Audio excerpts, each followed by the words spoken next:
Message reçu semaine du 24 au 30 avril 2020. Mes enfants, je veux donner davantage de révélations à mes disciples de la différence entre ceux que je viendrai ravir et transformer en premiers, et ceux qui resteront sur terre pour la grande tribulation pour continuer dans leur maturité avant ma seconde venue. Ce jour approche à grands pas, et beaucoup ne comprennent pas la séparation qui sera faite, comme cela a été prédit dans ma parole. Dans ma parole, vous lisez 3 des 7 fêtes en Israël qui représentent spirituellement 3 groupes de personnes sur terre. Les fêtes sont la Pâque, la Pentecôte, et les tabernacles. Je vais vous montrer comment ces fêtes et ce qu'elles dépeignent et illustrent parallèlement différents niveaux de maturité spirituelle chez les élus, ce qui peut aussi être dit de mon peuple. La fête de l'orge à la Pâque représente mes vainqueurs, ceux que je ravirai et transformerai en premiers, car cela est parallèle à la première récolte annuelle à être récoltée en Israël.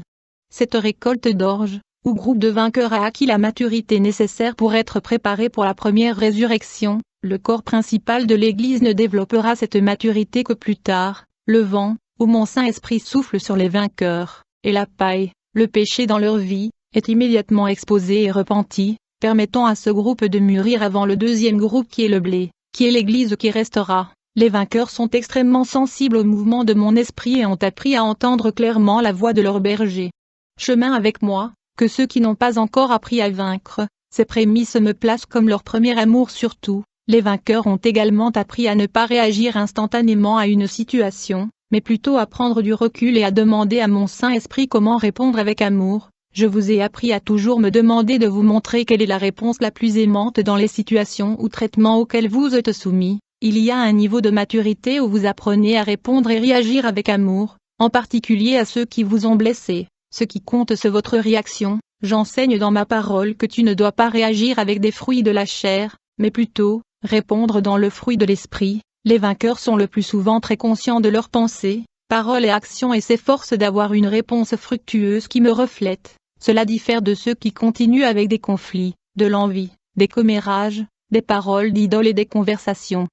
Et ceux qui ne sont pas sensibles à mon Saint-Esprit, j'enseigne que s'engager dans les choses de la chair et du monde est un péché qui produit la mort lorsqu'on ne se repent pas, et je vous ai appelé à sortir du monde et à vous séparer, et être mis à part. Il y a plusieurs références dans ma parole pour les vainqueurs. Ils sont connus comme mes prémices, fils de Dieu, 144 000, mes élus, mes héritiers, et ceux qui sont les vierges sages qui ont atteint l'huile supplémentaire dont j'ai besoin afin de se qualifier pour la première transformation. Ils sont appelés sans tache devant le trône, ceux qui se lèveront dans la première résurrection, et ceux qui seront mes rois et prêtres. Ils sont des joyaux dans ma couronne. Ils gouverneront et régneront avec moi pendant 1000 ans et seront sauvés de l'étang de feu. En prenant part au jugement des 2 groupes restants, mes prémices sont appelés à une vie de brisement. Ils connaissent souvent des épreuves et des trahisons, et ce sont eux qui sont appelés à souffrir à mes côtés afin qu'ils reçoivent la couronne de vie. Ils ne passent pas leur vie dans le confort. Beaucoup souffrent d'infirmités et d'afflictions de toutes sortes, qu'elles soient physiques ou autres. Ils sont appelés à abandonner tout ce qu'ils savent dans cette vie, et ils comprennent que c'est pour un résultat que j'ai ordonné, afin que le moi soit vaincu et que ma gloire soit révélée en eux et par eux. Ils souffrent pour que je prouve l'authenticité de leur grande foi. Ils ont été appelés à porter dans leur corps ma mort, afin que ma vie puisse être révélée en eux. N'ai-je pas déjà dit que vous devez vivre une vie crucifiée, mais afficher une vie glorifiée?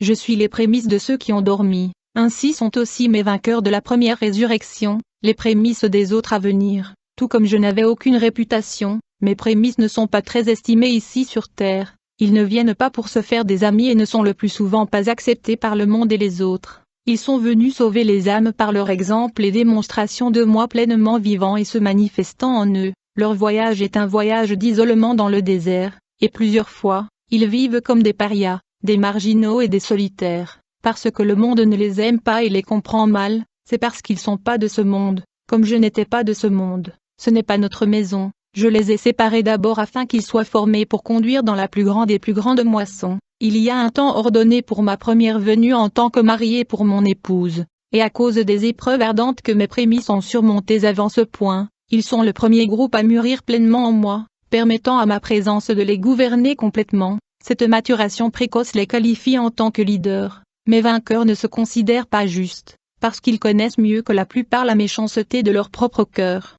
Venant péchera moins, car ils marchent en harmonie plus étroite avec mon Saint-Esprit, et se repentent quotidiennement, même plusieurs fois par jour. étant prompt à captiver une pensée et à réprimander les esprits ennemis et leur nature pécheresse. Leur discernement est raffiné, et ils marchent régulièrement dans l'obéissance avec une grande discipline. Ils sont extrêmement consciencieux et à l'écoute de mon esprit. Mes prémices ne se livrent pas à des activités impies ou à des affaires mondaines inutilement ou intentionnellement. Ils font très attention à la compagnie dans laquelle ils se tiennent. Ils ne regardent, ne lisent ou n'écoutent pas des choses que je trouve offensantes. Ils appellent ce qui est saint, saint, et ce qui est mal, mal, contrairement à ce que le monde fait aujourd'hui. Ils n'ont pas peur de défendre la vérité, peu importe le prix, et pour beaucoup, le prix a été tout, car il y a toujours un grand prix à payer pour ce diplôme d'abandon et d'obéissance à moi. Ce groupe ne veut rien de ce monde, parce qu'ils marchent dans les promesses que j'ai faites, et savent qu'ils ne sont ici que pour mes desseins et pour si peu de temps, avant que je les ramène à la maison.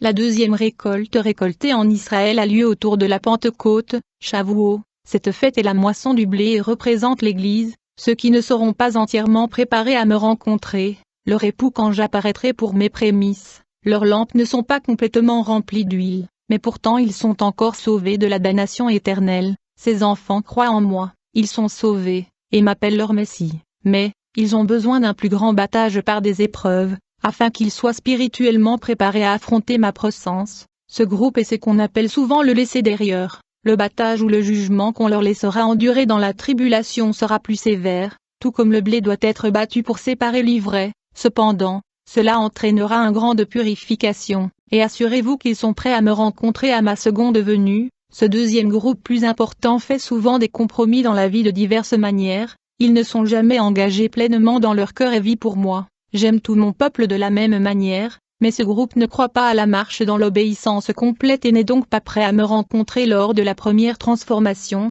Ce groupe aura besoin d'une plus grande sanctification afin d'être spirituellement préparé. Ces croyants font de bonnes choses, mais sont ceux mentionnés dans ma parole comme les vierges folles qui n'ont pas d'huile supplémentaire au moment de ma première apparition en tant que mariée. Puis la porte se ferme. Ils sont souvent tièdes et sans engagement, manquant discipline et une forte conviction de foi.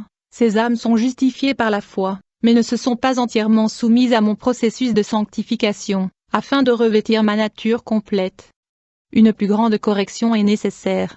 Celles-ci recevront un jugement selon leurs œuvres et le niveau de préparation spirituelle qu'ils ont atteinte. Mes jugements les purgeront de toute iniquité laissée dans leur vie, et ce groupe devra endurer la grande tribulation, fuyant pour sa vie la marque de la bête, ou étant martyrisé à cause de mon nom. Mes enfants, ce jour est si proche de son accomplissement, si vous n'êtes pas pleinement habités par mon Saint-Esprit, baptisés de feu, nés de nouveau et vivant dans l'obéissance, alors vous n'avez pas appris à aimer ce que j'aime et à détester ce qui je déteste. Opérer de cette manière montre un manque de discernement du bien et du mal. Je vous ai enseigné dans ma parole des choses inacceptables pour moi. Ne pas débarrasser ces choses dans votre vie est un péché. Si vous m'aimez vraiment de tout votre cœur, esprit et âme, tu ferais ce que je te commande, et tu n'accepterais pas les voies du monde. Puisque les yeux sont la fenêtre de l'âme, rien d'impur n'entrera dans vos yeux ou vos oreilles, et vous seriez condamnés par des choses sinistres et sombres. Regardez, lire ou écouter des choses concernant la fornication,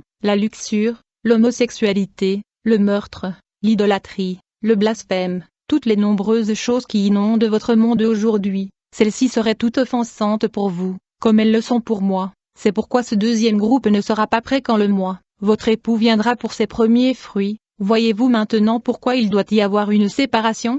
Car je ne viendrai que pour une épouse pure et sans tache, mon Église, qui a lavé ses robes et s'est préparée. Priez sincèrement sur ces paroles, car le résultat de les ignorer est si grave.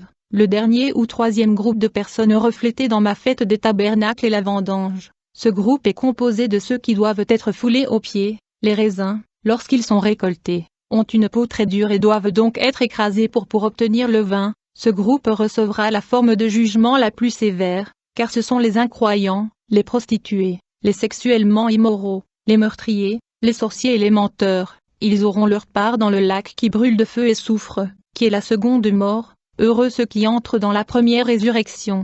Mon peuple, je vous aime au-delà de toute mesure et je souhaite qu'aucun ne périsse. Qui appelez-vous maître et roi de votre vie? À qui prêtez-vous allégeance? Êtes-vous en alliance avec le roi des ténèbres, ou le seul et unique roi de toute la création est votre Père? Si ces paroles que j'ai prononcées ici vous ont convaincu, alors s'il vous plaît, repentez-vous maintenant, et tournez-vous vers moi, cherchez mon cœur avec chaque fibre de votre être.